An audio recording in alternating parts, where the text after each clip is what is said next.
कई बार क्राइम और क्रिमिनल्स को बेनकाब करना बेहद आसान होता है, लेकिन जब गुनाह का खौफनाक चेहरा ढेरों पर्दे ओढ़ ले ताकि उसका आवरण और गहरा हो जाए, धुंधला हो जाए, तो भी उसे बेनकाब होना ही पड़ता है। ऐसे चेहरे को बेनकाब करने के लिए जरूरत पड़ती है एक स्पेशल साइंस की, फॉरेंसिक्स की। हेलो दोस्तों, आदाब, नमस्कार, वणक्कम। स्वागत है आपका आपके अपने चैनल में जिसका नाम है अनऑफिशियल शो टाइम। आज जो मूवी हम ले आए हैं, फॉरेंसिक्स, साल 2022 में आई एक सस्पेंस थ्रिलर मूवी है जो लव ट्रायंगल और पुलिस हेरोइज्म से दूर क्राइम इन्वेस्टिगेशन को एक साइंटिफिक तरीके से रिप्रेजेंट करती है। हालांकि मूवी के टेंस और डार्क टोन को विक्रांत मासी और विंतु दारा सिंह ने अपने किरदार के जरिए लाइट और कॉमिक बनाया है, पर मूवी अपने प्लॉट और स्टोरी लाइन के जरिए एंड तक सस्पेंस बनाए रखती है। तो आइए मूवी शुरू करते हैं। लेकिन मूवी को एंड तक जरूर देखिएगा, क्योंकि एंड में है मूवी से रिलेटेड कुछ मजेदार reel and real facts. Movie की शुरुआत में दिखाया जाता है एक घर जहां एक पिता अपनी बच्ची का जन्मदिन मना रहा होता है और वो घर हैप्पी बर्थडे के शोर से गूंज रहा होता है। ठीक उसी कमरे के बाहर एक बच्चे की आंखें ये दृश्य देख रही थी,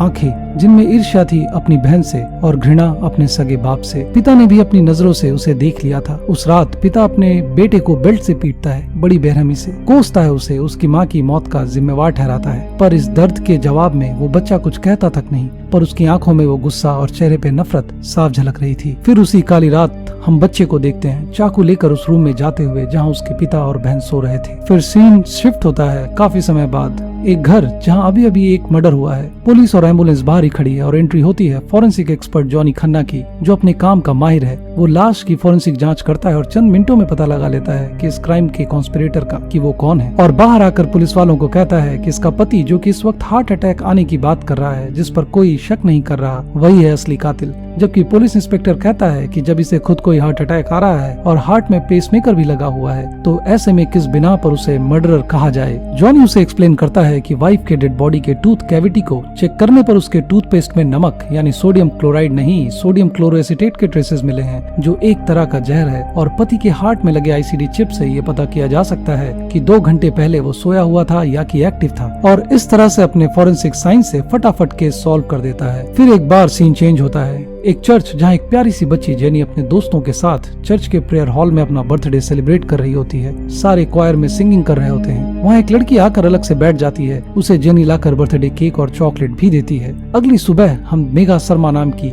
एक rough and tough police officer को जॉगिंग करते हुए देखते हैं, जिसे अचानक ही एक फोन आता है। अपनी जॉगिंग बीच में छोड़कर वो क्राइम सीन पर पहुंचती है, जहां हम देख पाते हैं कि ये तो उसी बच्ची जेनी की लाश है जो कल चर्च में अपना बर्थडे मना रही थी। क्राइम सीन को ढंग से सिक्योर न करने की बेवकूफी पर वो अपने जूनियर्स को डांट लगाती है और अपने घर पहुंचती है, जहां हमें कल वाली लड़की दिखाई देती है, आन्या। मेघा रिश्ते में आन्या की मौसी है। वो तैयार होकर आन्या को स्कूल ड्रॉप करते हुए पुलिस स्टेशन निकल जाती है और हम देखते हैं स्कूल में कोई काले जैकेट पहने आन्या का पीछा कर रहा है। पुलिस स्टेशन में जाकर मेघा को पता चलता है कि जेनी का केस, जिसकी लाश आज सुबह मिली थी, सीनियर को बाईपास करते हुए मेघा को दे दी गई है। इससे उसका सीनियर उससे बहुत नाराज हो जाता है, पर क्राइम इन्वेस्टिगेट करने के लिए वो चर्च में जाती है। वहाँ सारे सीसीटीवी फुटेजेस चेक करती है और उस दिन आए हर किसी का बयान भी लेती है। सीसीटीवी फुटेज से उसे किलर का कोई सुराग तो नहीं मिलता। हाँ, ये डाउट जरूर आता है कि जेनी हो ना हो किलर या किडनैपर को पहले से पहचानती थी, क्योंकि फुटेज में जेनी बड़े आराम से अकेले एग्जिट गेट तक गई है और किडनैपर की हाइट भी छोटी है। यहाँ एक चौंकाने वाली बात ये थी कि सीसीटीवी में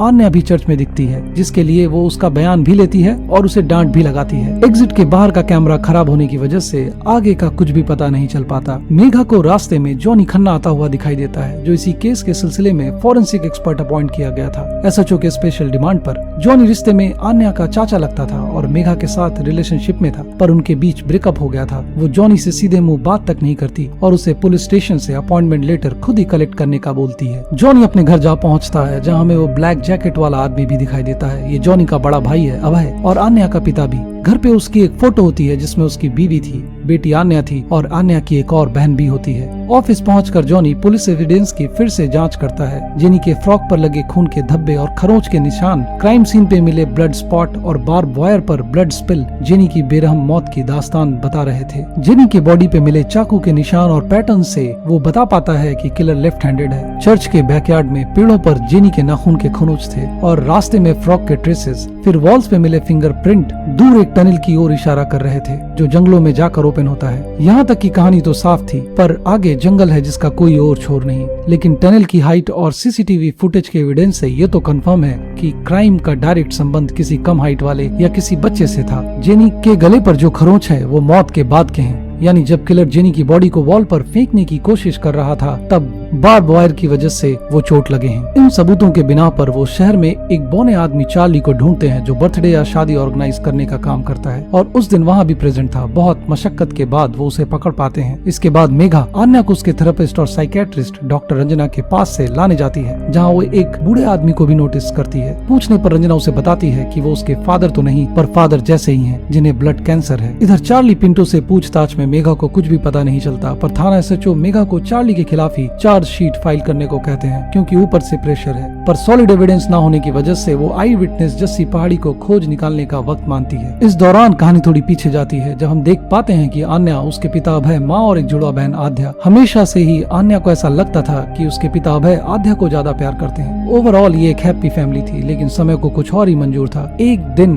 किसी मेले में आध्या पिता के हाथों से छूटकर गायब हो जाती है। बाद में उसकी लाश मिलती है। इस सदमे में उसकी माँ ने सुसाइड कर लिया होता है, जिससे उनका परिवार टूटकर बिखर गया था। और मेघा को इन सब में अभय की गलती नजर आती है और इसलिए उसने जॉनी से ब्रेकअप भी कर लिया था। कहानी अब प्रेजेंट में आती है, जहाँ क्राइम सीन में जॉनी फुटप्रिंट स्कैनर के जरिए क्राइम सीन को इन्वेस्टिगेट कर रहा होता है और चार्ली को मैनिपुलेट कर उसका वेट लेने की कोशिश भी करता है। उसका वेट लेने के बहाने उसके फुटप्रिंट ले लेता है। उस फुटप्रिंट के मदद से 3D ब्लूप्रिंट और ऑटोकैड से फूड मॉडल बनाकर कंपैरिजन करता है। इसी बीच शहर के एमएलए की बेटी भी गायब हो जाती है अपने बर्थडे पार्टी से, ऐसी पार्टी जहां आन्या भी मौजूद थी। इमरजेंसी सिचुएशन आ जाती है और पुलिस इमीडिएटली एक्शन में आ जाती है। जंगल में ह्यूमन ब्लड के ट्रेसेस मिलते हैं। ब्लड सैंपल से और फुटप्रिंट के 3D प्रिंट से जॉनी पुलिस को गाइड करता है कि इसमें चार्ली नहीं बल्कि कोई और शामिल है, जो कि शायद 40 किलो से कम वजन वाला एक लड़का है और वो भी सिर्फ 10 साल का। ये बात तो विश्वास करने लायक जैसी थी ही नहीं कि 10 साल का बच्चा भी एक सीरियल किलर हो सकता है। और इसलिए जॉनी कई सारे फॉरेन और इंडिया के एग्जाम्पल्स भी देता है। और मेघा भी जस्सू पहाड़ी के बारे में बताती है, जिसने उस रात को एक बच्चे को देखा था जेनी की लाश को दीवार के ऊपर फेंकने की कोशिश करते हुए। इन सारे एविडेंस के बेसिस पर और जस्सू पहाड़ी के जरिए बच्चे की तस्वीर बनाई जाती है और पूरे शहर में सर्कुलेट कर दी जाती है। ऋषिकेश के एक अनाथालय से बच्चे की डिटेल्स भी मिलती है कि वो बच्चा 3 साल पहले उनके अनाथालय में था। 8 साल की उम्र में अपने माँ बाप का कत्ल करके वो वहाँ आया था। उसका नाम रोहन है। आज वो तकरीबन 11 साल का है और बेहद खतरनाक है। पुलिस टीम मीडिया के सामने अपना ऑफिशियल स्टेटमेंट देती है, जिसके बाद पूरे शहर में अफरा तफरी का माहौल हो जाता है। लोगों ने घर से बाहर अपने बच्चे निकालने बंद कर दिए थे। स्कूल्स की छुट्टी कर दी जाती है और एमएलए के बच्ची के गायब होने के बाद तो पुलिस का भी मीडिया ट्रायल होने लगता है। इसी बीच आन्या अपने थेरेपिस्ट के यहाँ से गायब हो जाती है, जिसे ढूंढते हुए मेघा एक पार्क में जा पहुंचती है और वहां का नजारा उसका होश उड़ा देता है। आन्या उसी बच्चे रोहन के साथ सीसॉ पर खेल रही होती है। जॉनी की फॉरेंसिक जांच के हिसाब से बच्चे के पैर में एक चोट का निशान होना चाहिए था, जो कि मेघा को दिख जाता है। अदिति यानी एमएलए की बेटी के बारे में पूछने पर वो कुछ नहीं बोलता, पर उस पार्क के नीचे ही वैली के तरफ जंगल में मिलती है अदिति की लाश। सारा माहौल गमगीन हो जाता है, पर खुशी की शायद एक किरण थी कि बर्थडे किलर पकड़ा गया था। लोग खुश थे। हेड कांस्टेबल रावत के बच्ची का बर्थडे मनाया जा रहा था, जहां चारों तरफ मेघा शर्मा की बहादुरी और जॉनी खन्ना के फॉरेंसिक साइंस की वाहवाही हो रही थी। पर एक और चौंकाने वाला दृश्य हमें दिखाई देता है, जहां आन्या ही हेड कांस्टेबल रावत की बच्ची को धक्का देने वाली होती है, पर पीछे से मेघा की आवाज से ये हादसा होने से बच जाता है। अगले दिन रोहन से पूछताछ के दौरान कस्टडी में कुछ खास हासिल नहीं हो पाता, पर सीसीटीवी पर ये देख रहे जॉनी ने ये नोटिस किया था कि रोहन लेफ्ट हैंडेड नहीं है, राइट हैंडेड है। जब ये बात वो मेघा को बताता है तो वो बहुत गुस्सा करती है, क्योंकि उसके ही फॉरेंसिक आइडियाज से उन्होंने इसे पकड़ा था और इस बात सारे किए कराए पर पानी फिर जाएगा और उस पर यकीन नहीं करती। लेकिन जैसे ही वो थाने वापस पहुंचती है, एक और 11 साल की बच्ची की गायब होने की खबर मिलती है, जो जॉनी की बातों के सही होने का इशारा करता है। और अगले सीन में आन्या हमें उस बच्ची की लाश को एक ट्रॉली में किसी स्टोर हाउस से लेकर निकलते हुए दिखाई देती है। सीन शिफ्ट होता है अगली सुबह पर, जहाँ आन्या अपने बेड पर सो रही होती है, पर सपनों में अपने पास्ट में खोई हुई थी, जहाँ उसे अपने बहन के गायब होने और फिर उसके मौत की और फिर अपने माँ के सुसाइड के सपने आते हैं। बेड पर ही उसे मिर्गी के दौरे पड़ने लगते हैं। मेघा और मेघा की माँ मिलकर उसे होश में ले आते हैं और थेरेपिस्ट रंजना के पास ले जाते हैं, जहाँ मेघा रंजना को रोहन से बात करने और हेल्प करने की बात भी कहती है। पहले तो रोहन डॉक्टर रंजना से कोई बात नहीं करता, पर मृत बच्चियों की तस्वीर देखकर वो रोने लगता है और चिल्लाने लगता है कि उसने इन्हें नहीं मारा है, बल्कि उसने उतना ही किया जो उसे करने के लिए कहा गया था। एक छोटी सी बच्ची की आवाज जो दिखाई नहीं देती पर उसके दिमाग में आती है, और उस समय उसके पास उसकी बात को फॉलो करने के अलावा और कोई चारा नहीं होता, और इतना कहकर वो रोने लगता है। अगले सीन में एक डरावना सच सामने आता है, जहाँ मीडिया के पास एक बेनामी आदमी ने वीडियो क्लिप भेजी है जिसमें आन्या ही बच्ची की लाश लेकर निकलती दिखाई देती है। ये न्यूज पूरी मसूरी में फैल जाती है और आन्या मिसिंग हो जाती है, और मेघा और जॉनी को इस बर्थडे किलर के केस से हटाकर सस्पेंड कर दिया जाता है। और ये काम होता है उसी सीनियर की चुगली पर, जिसे बाईपास करके ये केस मेघा को दिया गया था, और जॉनी की जगह नया फॉरेंसिक ऑफिसर बुलाया जाता है। मेघा को उसके ही घर पर डिटेंशन में रखा जाता है और बाहर कड़ा पहरा है। अंदर मेघा रो रही होती है, डिप्रेशन में होती है। जॉनी हेड कांस्टेबल रावत को मना कर घर में जाता है और मेघा के आत्मविश्वास को वापस जगाता है, भरोसा दिलाता है, और फिर दोनों की कोशिश में लग जाते हैं एक साथ उनके परिवार को बचाने की जद्दोजहद में। जॉनी मेघा को बताता है कि रिसेंटली बिंदिया की जो लाश मिली है उसने चुपके से उसकी फॉरेंसिक इन्वेस्टिगेशन भी की है। ये मर्डर पहले से ज्यादा ब्रूटल है, बाइट मार्क, ब्रूजेस, इसके अलावा गले की हड्डी को इतनी जोर से दबाया गया है कि वो टूट गई है, जैसे किसी ने अपना गुस्सा उसके बदन पर उतारा हो। और बाइट मार्क में जो डीएनए मिले हैं वो किलर के एडल्ट मेल होने की ओर इशारा कर रहे हैं, यानी ये काम किसी 10 साल के बच्चे या बच्ची का हो ही नहीं सकता। इससे ये फैक्ट एस्टेब्लिश होता है कि रोहन और आन्या को सिर्फ बॉडी ट्रांसपोर्टेशन या किडनैपिंग में यूज किया गया है, पर मर्डर किसी और ने किया है। इसमें एक और कड़ी वो जोड़कर बताता है कि आन्या को डॉग की मदद से ढूंढते वक्त उसे एक अनइनहेबिटेड घर मिला, जो कि मीडिया के दिखाई वीडियो के लोकेशन पर है, जहां से आन्या को लाश लेकर निकलते हुए दिखाया गया था। उस घर में जाने से पहले उसने सीसीटीवी कैमरास को डिसेबल कर दिया, और अंदर जाने पर उसे जैसे हालात नजर आए उसे ये बात तो श्योर है कि ये घर ही प्राइमरी क्राइम सीन है। घर का वो कमरा फिर से रिपेंट किया गया है, पर जॉनी ने बड़ी चालाकी से ब्लड सैंपल उस जगह से ढूंढ कर निकाले हैं जहाँ पर किसी की नजर जाती ही नहीं। दीवार और फ्लोर के बीच की दरार, वहाँ से और यहाँ से किलर के डीएनए का पता लगाया जा सकता है। इस काम से मेघा बहुत खुश हो जाती है और एक्साइटमेंट में ओनर को बुलाकर इंट्रोगेट करने की बात करती है, जिस पर जॉनी उसे याद दिलाता है कि वो दोनों ही सस्पेंडेड हैं। जॉनी उसे फॉरेंसिक साइंस का एक और कमाल दिखाता है, 3D laser scanning technology device Faro, जिसे उसने घर की 3D मैपिंग की हुई है, जिससे घर की सारी डिटेलिंग उसे मिल रही होती है और इससे किसी भी एविडेंस के छूट जाने की संभावना ही नहीं होती। इस बीच मेघा एक और इम्पोर्टेंट बात बताती है कि उनके पास किलर को ढूंढने के लिए 3 दिन का वक्त है, क्योंकि आन्या का बर्थडे आज से 3 दिन बाद है। तभी पास की पड़ी ड्राइंग देखकर जॉनी कुछ आइडिया लगाता है कि आन्या कहाँ हो सकती है, और वो दोनों इस बार हेड कांस्टेबल रावत की मदद से भाग निकलते हैं और एक बीच के पास पहुँचते हैं, जहाँ उन्हें आन्या मिलती है अभय के साथ। पहले तो मेघा को शक होता है कि अभय ने ये सब किया है, पर अभय उन्हें सच्चाई बताता है कि वो एक बाप है। जब आन्या पे ऐसे इल्जाम लगे हैं तो आन्या को अकेले नहीं छोड़ सकता, और इसलिए वो चुपके से आन्या को अपने बीच फार्म हाउस पे ले आया है उसकी सेफ्टी के लिए, पर इन मौतों से उसका कोई लेना देना नहीं होता। अब वो लोग आन्या को प्यार से बिठाकर सवाल पूछते हैं, पर उससे कुछ भी याद नहीं होता उस दिन के बारे में जब वो लाश कैरी कर रही थी। उसी बीच रावत का फोन आता है जो उसे बताता है कि आज से 5 साल पहले ऋषिकेश में भी ऐसी ही मौतें हो रही थी छोटे बच्चों की। उन्हें ऐसा लगता है कि इस राज का काला चिट्ठा ऋषिकेश में ही मिलेगा, इसलिए वो आन्या को अभय के पास छोड़कर ऋषिकेश के लिए निकल जाते हैं। रास्ते में सीनियर माथुर अपनी टीम के साथ उनके ही पीछे पड़ जाता है, और जॉनी उनके लिए फॉरेंसिक एक्सपर्ट नहीं एक थ्योरी मास्टर है, इसलिए वो उन्हें सरेंडर करने को कहता है। पर जॉनी किसी तरह चकमा देकर ऋषिकेश के लिए निकल पड़ता है, और रास्ते में इस प्रॉब्लम से रिलेटेड और इंस्ट्रूमेंट्स और हेल्प के लिए वो सीधे जाता है इस देश के सबसे बड़े फॉरेंसिक साइंटिस्ट और जॉनी के मेंटोर के पास, अपने डॉक्टर सोलंकी के पास। रावत ऋषिकेश के पुलिस वाले के पास 5 साल पुराने एविडेंस निकलवाता है, और दूसरी तरफ जॉनी अपना फॉरेंसिक वाला काम जारी रखता है। ऐसे में यहाँ खास बात ये होती है कि ऋषिकेश में मिले बच्चों की बॉडी के बाइट मार्क और मसूरी के बच्चों के बाइट मार्क और उनके डीएनए प्रिंट सेम होते हैं। डॉक्टर सोलंकी जॉनी को FDB यानी फॉरेंसिक डीएनए फिनोटाइपिंग करने की सलाह देता है, जो एक एडवांस टेक्नोलॉजी है जिसमें डीएनए के क्रॉस मैच से एक कदम और आगे जाकर डीएनए के थ्रू किसी इंसान की एथनिसिटी, उसकी आंखें, बोन स्ट्रक्चर और कई तरह के डिटेल्स का पता लगाया जा सकता है। ऑलमोस्ट उसके फेस का पूरा स्ट्रक्चर तक पता लगाया जा सकता है। यानी आसान भाषा में डीएनए और फॉरेंसिक की मदद से सस्पेक्ट की पूरी जन्म कुंडली निकाली जा सकती है FDP की मदद से। वहाँ गायब हुए बच्चों के स्कूल के रिकॉर्ड से उन्हें एक लीड मिलती है कि ऋषिकेश में 5 साल पहले कंसल्टेंट साइकेट्रिस्ट थे डॉक्टर रमेश गुप्ता, जिनके घर जाने के बाद उन्हें पता चलता है कि रमेश गुप्ता को कैंसर था और उनके अडॉप्टेड बेटे शशि ने सुसाइड किया। शक की सारी सुइयां सीधे डॉक्टर रमेश गुप्ता पर आकर रुक जाती हैं। मेघा शर्मा को पता चलता है कि रमेश गुप्ता कोई और नहीं वही बूढ़ा इंसान था जो थेरेपिस्ट रंजना के घर में मिला था और जो कैंसर रिलैप्स से जूझ रहा था। और मेघा ये अंदाजा लगाती है कि रमेश गुप्ता ही अगर किलर है तो डॉक्टर रंजना की जान भी खतरे में है। और आज आन्या का बर्थडे भी है। वो इमीडिएटली मसूरी के लिए वापस निकलती है और डॉक्टर सोलंकी जॉनी को प्रॉमिस करता है कि एफडीपी की रिपोर्ट वो उसे कंप्लीट होने पर भेज देंगे। दूसरी तरफ अभय के घर में अचानक ही आन्या को फिट्स यानी मिर्गी के दौरे पड़ने लगते हैं। उसे कुछ नहीं समझ आता और ऐसे में वो डॉक्टर रंजना को कॉल लगाता है और डॉक्टर रंजना भी उसके घर के लिए निकल पड़ती है। पर ये सब वहाँ मौजूद डॉक्टर रमेश गुप्ता भी सुनता है और वो भी कहीं निकल पड़ता है। जब तक जॉनी और मेघा डॉक्टर रंजना के घर पहुँचते हैं, एन वक्त पर डॉक्टर सोलंकी का फोन भी आता है जिसने उसे एफडीपी की रिपोर्ट भेज दी थी और उसके मुताबिक ये रिपोर्ट बहुत ही शॉकिंग थी जिसे सारे राज उजागर होते हैं क्योंकि डॉक्टर रमेश का वो अडॉप्टेड चाइल्ड शशि कोई और नहीं वही था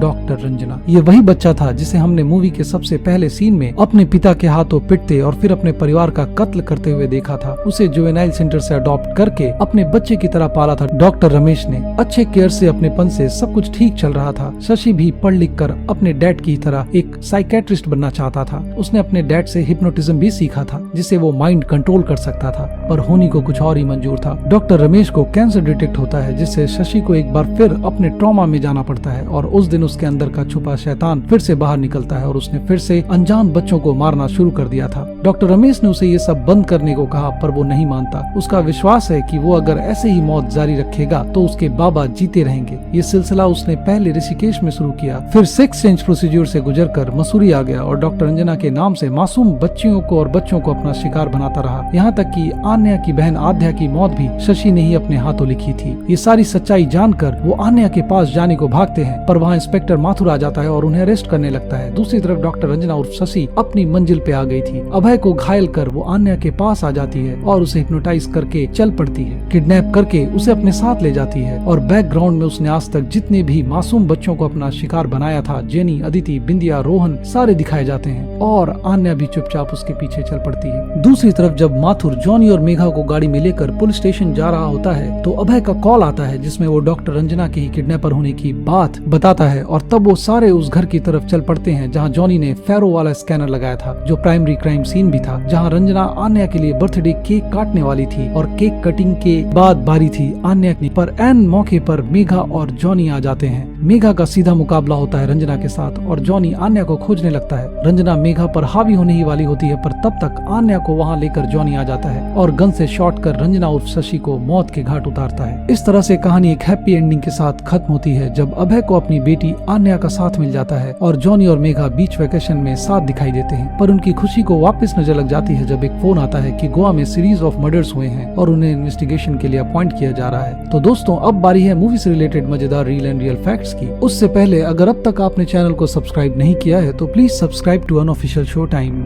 and please share and comment क्योंकि इससे हमारा हौसला बना रहता है। पहला, ये मूवी साल 2022 की एक साइकोलॉजिकल थ्रिलर है जिसे ओटीटी प्लेटफॉर्म पर रिलीज किया गया। असल में ये साल 2020 की मलयालम मूवी फॉरेंसिक का एक रीमेक है जहाँ कहानी के इंपॉर्टेंट एलिमेंट्स को रिटेन करते हुए बाकी स्टोरी लाइन को बॉलीवुड के हिसाब से चेंज कर रिप्रेजेंट किया गया और प्लॉट को मसूरी और ऋषिकेश में दिखाया गया। दूसरा, इस मूवी के उस सीन में जहाँ जॉनी किलर का जुवेनाइल या माइनर होने का शक जाहिर करता है और सपोर्टिंग एविडेंस देता है जिसमें अमरजीत सदा का उल्लेख किया जाता है। ये अमरजीत सदा एक्चुअल में ही इंडिया का द यंगेस्ट सीरियल किलर है जिसने बिहार में कई बच्चों की हत्या की और जिनमें से खुद उसके परिवार के बच्चे भी शामिल थे। तीसरा, अक्सर बॉलीवुड की क्राइम थ्रिलर मूवीज में यहाँ तक कि सीआईडी जैसे रिनाउंड टीवी शो में भी फॉरेंसिक साइंस को क्राइम इन्वेस्टिगेशन के दौरान साइडलाइन या सपोर्टिंग हैंड जैसा दिखाया जाता है, पर इस मूवी ने पहली बार फॉरेंसिक साइंस की डिटेलिंग की। आज के टेक्नोलॉजी के हिसाब से ब्लड सैंपल्स, फुटप्रिंट और क्राइम सीन्स रेसिड्यू के अलावा उससे कई कदम आगे जाकर कई सारे लेटेस्ट इक्विपमेंट जैसे 3D स्कैनर, फुटप्रिंट स्कैनर, फेरो के वर्किंग मैकेनिज्म को दिखाया है, जिससे टेक एस्पेक्ट की वजह से ये मूवी एक मस्ट वॉच बन जाती है जो इस फील्ड से जुड़े हुए हैं उनके लिए। और सबसे बड़ी बात, ये मूवी हमें स्पेशली सजेस्ट की CUTM की फॉरेंसिक साइंस के एक स्टूडेंट ने। Thanks a lot on behalf of unofficial show time. आखिरी और सबसे मजेदार, इस मूवी में एक इम्पोर्टेंट सीन में जॉनी खन्ना के मेंटोर और इंडिया के टॉप फॉरेंसिक एक्सपर्ट के तौर पर नरेंद्र गुप्ता को दिखाया गया है जो कोई और नहीं, कुछ तो गड़बड़ है वाले ACP प्रद्युम्न के डॉक्टर सालुंके हैं, जिनका ऑन स्क्रीन प्रेजेंस हम सभी को इस मूवी के जरिए CID का नॉस्टैल्जिया भी देता है। तो दोस्तों, अगर आपको मूवी का एक्सप्लेनेशन और स्पेशल फैक्ट्स पसंद आए हो या हमारे रिप्रेजेंटेशन का तरीका पसंद आया हो तो please subscribe to our channel and do like and share the video. इसके अलावा आपसे गुजारिश है कि अपना फेवरेट पार्ट या एक छोटा सा कमेंट जरूर करके जाएं, इससे हमें मोटिवेशन मिलती है। Thank you very much for supporting us.